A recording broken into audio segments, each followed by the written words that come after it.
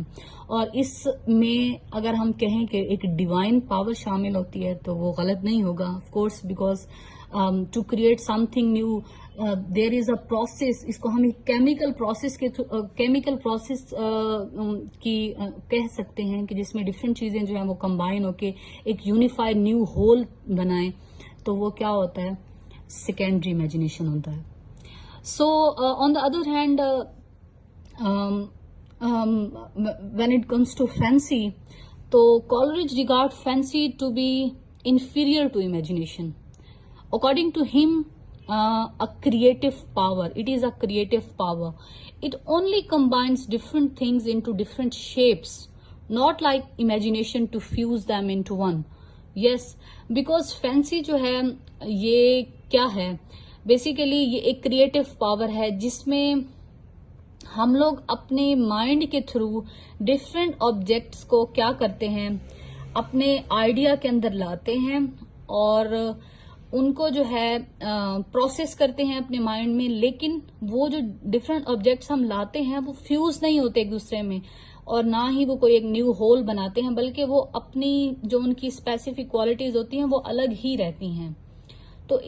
تو ہم کہہ سکتے ہیں کہ جو فینسی ہے وہ ایک کریٹو پاور ہے جو ڈفرینٹ امیجز کو جو ہے, جو ڈس سملر امیجز ہوتی ہیں ان کو آپس میں ملاتی ہے, اور اس کے علاوہ جو ہے وہ کوئی نیو چیز کریٹ نہیں کرتی.